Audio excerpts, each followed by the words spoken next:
On a day when my husband, who usually remains in his room, had stepped out briefly, the intercom at my house began buzzing incessantly.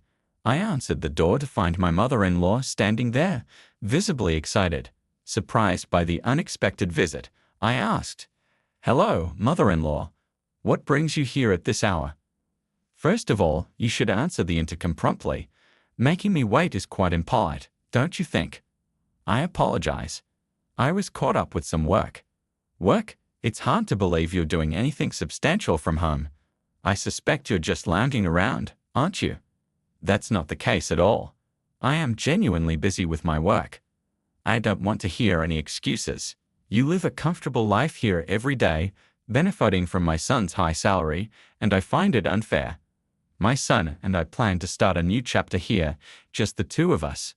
Please make arrangements to move out." With a self-satisfied grin, she pulled a piece of paper from an envelope and handed it to me. "Here, take a look," she said.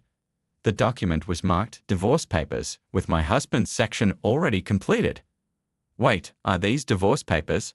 I asked, astonished. "Yes. He's come to realize he can't continue with you. So sign these and vacate the premises immediately."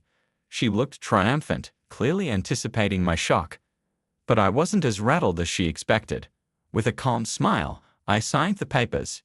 Internally, I found her misunderstanding amusing. She had no idea what was really going on.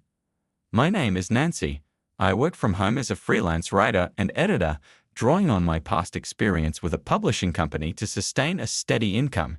During my time at the publishing company, late nights and weekend work were common, but the pay was excellent. Thanks to my salary, bonuses, and copyright-related rewards, I was able to save a significant amount. Despite the inherent instability of freelancing, I've been able to live comfortably. I met my husband, Dylan, while we were both employed at the publishing company. He was an aspiring writer with a passion that resonated with me, and my support for his dreams gradually blossomed into love. Our shared career ambitions made our early married life fulfilling. After we married, I transitioned for freelancing full-time, working from home. I had believed that my husband and his family understood and valued my career and income. However, over time, it became clear that they struggled to appreciate the nature of my work. My in-laws, holding more traditional values, found it difficult to grasp the concept of working from home and viewed freelancing as unstable compared to Dylan's steady employment, leading them to undervalue my contributions. Dylan began bragging to his parents about his success as a renowned writer, which only intensified my in-laws' cold attitude towards me. Whenever we met, their sarcasm was evident. They'd remark, "Oh, it's Nancy, who never seems to work. What brings you here today? Looking for a job recommendation?" "Mother-in-law, if you're worried about our living expenses, I assure you I'm earning well, so there's no need for concern," I replied. "Really? You sound quite assured. Perhaps you should show more gratitude to Dylan. Without him, wouldn't you be in a tight spot?" My mother-in-law's traditional values shaped her perspective. In her era, women typically managed the household while men worked outside. Consequently, seeing me work from home, she likely assumed I was neglecting domestic duties. This situation highlighted the generational and cultural misunderstandings and challenges within our family. Mother-in-law, freelancing allows one to earn a good income without needing to go to an office. Thanks to technological advancements, we can work from virtually anywhere, and my job fits that model. However, my mother-in-law reacted with irritation, saying, "All you do is talk back. You're such an unpleasant daughter-in-law.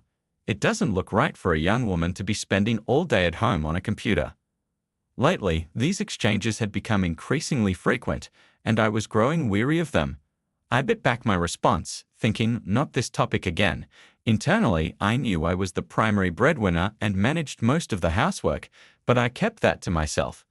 Initially, her complaints were only voiced when Dylan wasn't around, but recently she had started expressing them more openly, especially during family dinners at her home.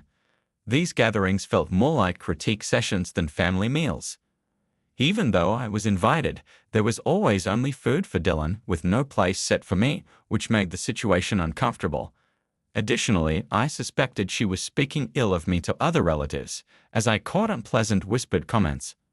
I was often caught off guard by her and my father-in-law's attitudes, and Dylan's silence only added to my frustration. Moreover, they saw Dylan as a successful author and frequently relied on him for financial support, often asking him to purchase things. This support was funded by my earnings, which started as a small amount but had recently escalated to nearly $2,000 a month for his parents. I decided to confront Dylan about his use of my earnings. "I want you to stop giving my money to your parents without asking me first," I said. His response was colder than I anticipated. "You're making money while relaxing at home, right? It's easy money. Why not let my parents benefit from it?" "Wait, Dylan, do you really think I'm just lounging around at home to earn my money?" I was taken aback by his words. It felt like the final straw. I felt betrayed, confused, and heartbroken. Despite the challenges with his parents and our differing backgrounds, I had believed Dylan was on my side, which gave me the strength to endure. His words shattered that reassurance. Dylan, whom I thought understood my efforts and feelings, had joined those who mocked me behind my back. I remembered our first date when he spoke passionately about his work, his dreams, and his values. His enthusiasm and sincerity had drawn me to him. But lately he seemed to have lost that drive, spending his days aimlessly, often absorbed in games. This new side of him was a stark contrast to the person I had fallen for. Games aren't inherently bad, but his obsession with them had led him to neglect his passion for writing, which both saddened and injured me. I began to question whether I could continue my future with Dylan. The more I thought about it, the more bleak my future with him appeared. Consequently, I decided to divorce him and secretly began searching for a new place to live. I looked online for apartments suited for singles and visited several properties, prioritizing those with a quiet environment and strong security. Eventually, I chose a place that met my needs. One day, while Dylan was out, he usually spent his time playing games in his room. My mother-in-law paid an unexpected visit. I answered the door in surprise, and without waiting for an invitation, she plopped down on the living room sofa and declared, "Nancy, you need to leave this place." "Why are you saying this all of a sudden?" I was too stunned to react immediately. "It's quite clear. You're not good at housekeeping, and despite Dylan's success as a popular author, you haven't improved.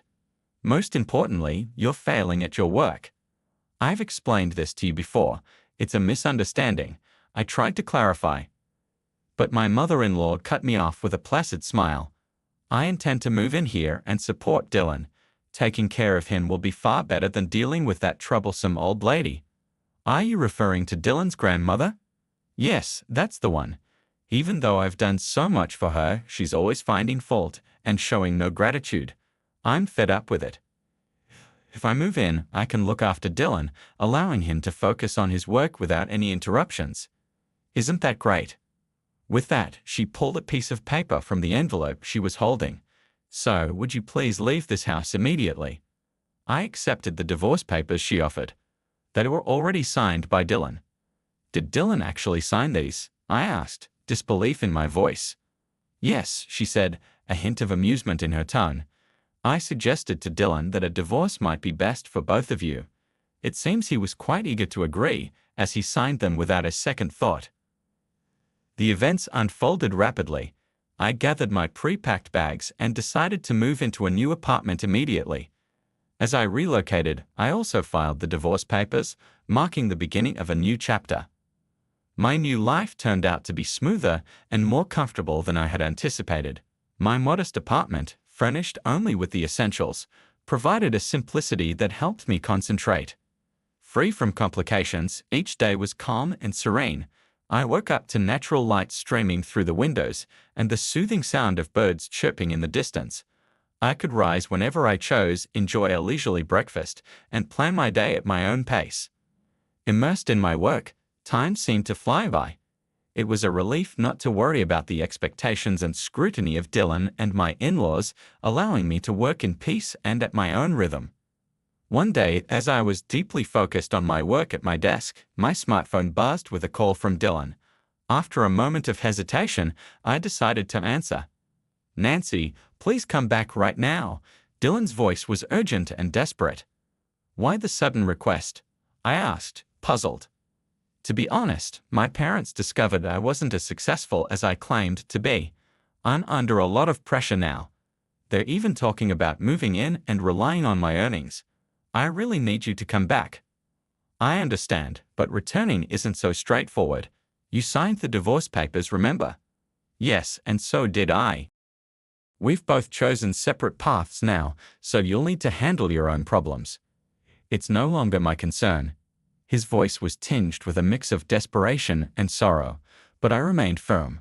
We've gone our separate ways. I could hear him sigh heavily on the other end. I get it, but since the divorce, I've faced many difficulties and significant expenses. I need help with costs like care fees for our parents and compensations for the disruptions caused. Why are you bringing this up now? I asked, confused. Your decisions have messed up all my plans. How could you? Do you remember how you and your parents used to mock me when we were married? I didn't want to say this, but now you seem like an adversary. Your financial troubles are due to your own failures at work. Figure it out on your own. I'm tired of being your fallback. With that, I ended the call. Despite numerous attempts to reach me afterward, I blocked Dylan and changed my number. A few months later, I happened to pass by the location of his former house. Instead of the house, there was now an empty lot. A nearby resident filled me in on the recent turmoil, mentioning that the police had been called several times. The neighbor's words seemed to carry the weight of the situation. You must have had a tough time too. There must have been a lot of upheaval leading to the loss of his house. I stood there for a moment, reflecting on the past. The outcome seemed like a form of karma. Dylan's small deception had led to a consequence more dramatic than any fiction he might have written.